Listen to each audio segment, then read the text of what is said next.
If you enjoyed today's video, please consider subscribing to the channel. When you do, make sure you hit the notification bell. That means that you will be informed of when a new video has been released. If you would like to take that support one step further, you can do that via Patreon, which is an optional monthly service. You can donate money towards the channel, or you can go over to Ko-fi.com, and for the price of a coffee you can help donate towards the channel as well. Links for all of those will be in the description of the video, and without further ado, enjoy the video. Good morning, good afternoon, good evening, whenever you happen to be watching another interview from the SIL. Today I'm delighted to be able to say that I'm joined by the recently appointed manager of Leiston St Margaret's Reserves, Kevin Hadley. Kevin, how are you doing, sir? You well? Yeah, not too bad, bud. Not too bad. Enjoying the sunshine. Yeah, definitely. You appear to be in some sort of greenhouse there. It must be amplifying even more.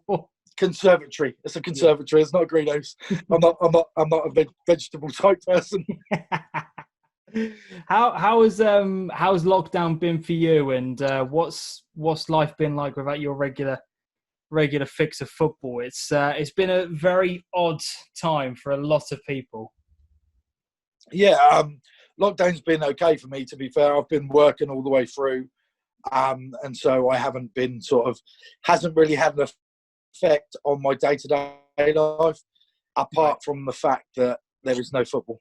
And I'm not a big fan of no football is back. I'm not a big fan of football with empty stadiums. It's it's not the same. If I want to see football with empty stadiums, I'll go and watch Saturday football down the park, sort of thing, when it's on. And it's more the interaction with the guys and the competitive nature of the football on a Saturday that I miss. The change room banter and just the whole, when football season is here, your Saturday is completely full of football. You wake up, you get ready. When you're a manager of a side, get ready, get to the ground, cut the grass if needed, line the lines if needed, get everything ready, hang the kit up for the boys, and then just wait for the boys to arrive and get stuck in, and then come home and take away and chill out with a few beers at the end of the night. Yeah, I suppose it is just that regular routine, isn't it, of a Saturday that a lot of people are missing. Yeah, I love family to bits, but my mum and my missus and that don't particularly like me taking the piss out of the way they kick the ball, whereas the boys in the change room will put up with it. Yeah, definitely. Let's talk about the recent news. Then we mentioned it right at the top of the show. There, you've got yourself a new management position at Leiston St Margaret's. First of all, congratulations on the recent appointment.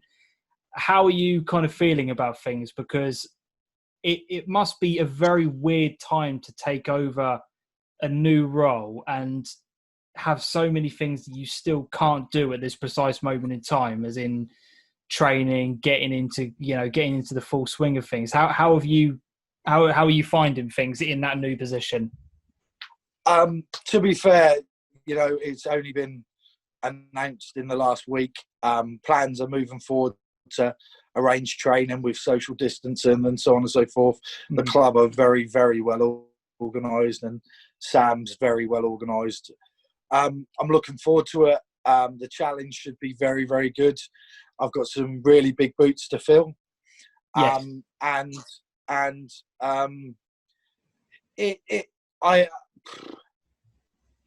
I can't wait for the challenge and to see if I can get promoted to intermediate A. To be honest, I don't set low targets. I want promotion. I want to bring a bit of fight back in the reserve team, and hopefully progress players to develop players into being able to play for the first team, and put Saints first team back on the map and up high in the senior table. Yeah, that's it. Before we kind of talk about the move to Leiston, first of all, we have to kind of acknowledge the work that has been done before you by Andy, who has been at Leiston for over a decade in the reserve role. Obviously, he's still going to be at the club, but from yourself, do you kind of think about that challenge in terms of replacing somebody who's been there for a long time, or is that just what's happened in the past and you've just got to focus on what's going on now? It's a big challenge, to be fair. It's massive boots to fill. He's done an amazing job at the club, not only just to keep a reserve side running there with all the other local clubs we have around here and to attract players and get players in. And over 10 years, you see players come and go, and there's always players that leave, players that go up to the first team. To be able to keep a team going and keep a team doing reasonably well mid-table, and keep them fighting and keep the players interested is a tough job to fill, to be honest. I'm glad he's staying at the club. His advice will be invaluable. I mean, he's been there, he's done it, he's got the T-shirt. So he will be a great, I can't think of the word, but he'll be a great asset. He'll be a great asset for me at the club, along with the rest of the committee and the management team at the club. They're an extremely well-run club, extremely well-organised club, and I can't wait to get started. Definitely. What was it that attracted you to the reserve role? Because obviously in your previous job as Ufford first team manager, you are leaving a Division 2 side in the SIL to go to a reserve team. Now, that may raise a few eyebrows with people. So what was it about the reserve role that really attracted you? Because most people would normally try and go in the opposite way, go from reserves to a first team. There's a lot of things. I had discussions with a number of other clubs. I had a number of other clubs interested in me going there when I decided that I'd done my time at Ufford. Right. Probably not the right expression. I'd taken Ufford as far as I possibly could, and I felt like it was time that someone fresh went in there. I had a lot of discussions with the chairman at Ufford, and the decision I made to leave was a personal one and what was best for Ufford Football Club at the time. Right. They've got a new manager in, they've got lots of new players coming in. And to me, I met with Leiston St Margaret's. One thing, I'm a Leiston lad. Right. So it's a club that I've always known about in my entire time. I never got the chance to play for them, probably because I wasn't at that level, and probably wasn't the type of player that would be at that level when my playing days are far gone, and my disciplinary record wasn't the greatest, so it wasn't the best place wouldn't have been the place for me to go. But they're an exceptional club, and they're very, very well renowned locally, and the challenge and the opportunity there is the reason I decided to go there. There was other clubs, other clubs in different leagues, higher leagues, and Saints sold it to me. Yeah. And it was an easy decision once I'd met with the committee. Yeah, definitely. How do you kind of reflect on your time at Ufford now that you've had a few weeks to kind of process everything that's kind of happened? Because I mean, looking on paper last season, in terms of where you guys finished with the season, 6th place in the table. How do you look back at things? We had a couple of good seasons. We got promoted from 3 to 2. Last season we were doing exceptionally well up until Christmas. Then we got hit heavily with, at one stage I had 8 players injured from the first team squad and 4 or 5 players suspended at one point. And it became very difficult to put a side out on some occasions. I mean, I ended up playing a few games. The club secretary played a few games, and the reserves had to fold in the end as well, because it was just the commitment and the availability wasn't there. And once you take that core out of your first team, it becomes very, very difficult in a really tough league in Division 2. Up until Christmas, we were sitting pretty up the top there. And then we came into a run of games against the experienced Division 2 clubs and got beat 3-2 by Brantford Road Old Boys, got beat a couple of times by TAP, and it became a very, very difficult place to be, because you're riding high, winning every week, and then there's things that aren't in your control that you can't do. You know, you lose your key striker, you lose your key midfielders, you lose your key defenders, and as much as the reserve team were there to help bolster the first team, they hadn't got the experience to be able to step into that role as such. Yeah, definitely. And so I had a great time at Ufford, but it was the right time to leave. Yeah. Let's kind of then focus on things moving forward, because a reserve team is always a funny position depending on what club you go to, because some focus so much on the youth that the results don't matter. Some want it that the results are the most important thing, and if you can produce a couple of players, then that's great. What have the clubs said to you that they want moving forward over the next few years in terms of the reserve team? Because is it about getting a balance right in terms of the results and producing for the first team as well? Well, we've had some brief conversations. I mean, we'll obviously sit down and put a proper plan in place for the club. It's very difficult in these times, as you can imagine. But the brief discussions that we've had is that they want some fresh blood in the club.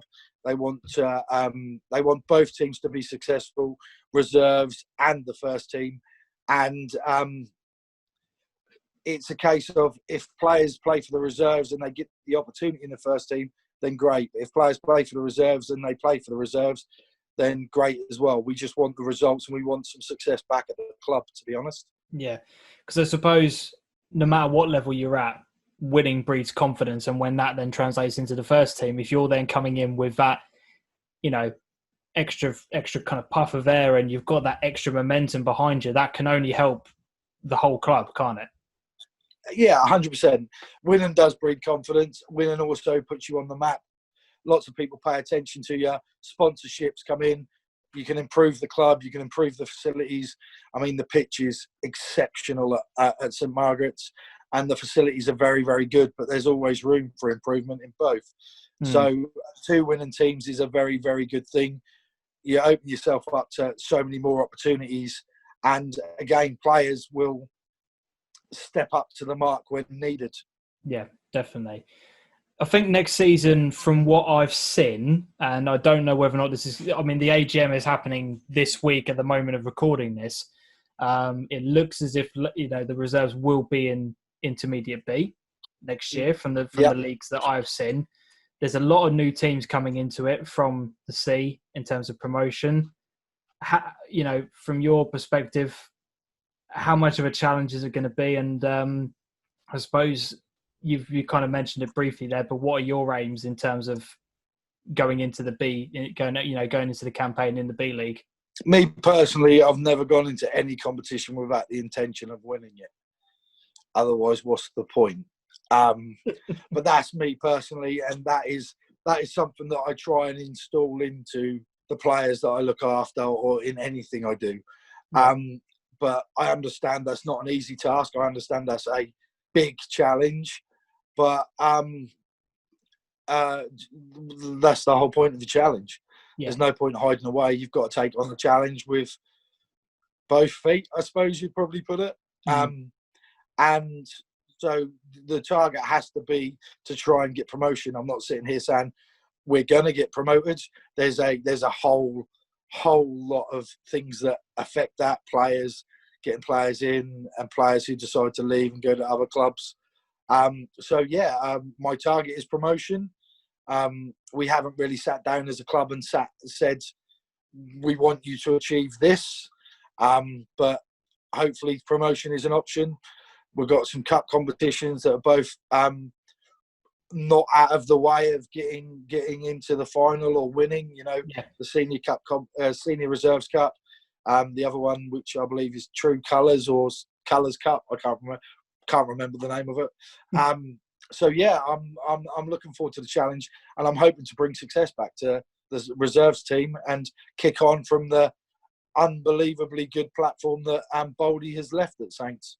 Definitely. Well, I wish you all the best of luck in your new role. I hope things go really well there. As I said, I think from what the conversation that we've had, you're definitely going to instill a lot of confidence into the boys. So, you know, whenever the new season does get up and running, hopefully sooner rather than later, I wish you all the best of luck, mate. Really do. Thank you very, very much. No worries at all. If you guys have enjoyed the video, please make sure you hit the thumbs up and subscribe to the channel as well. And until next time, as always, adios.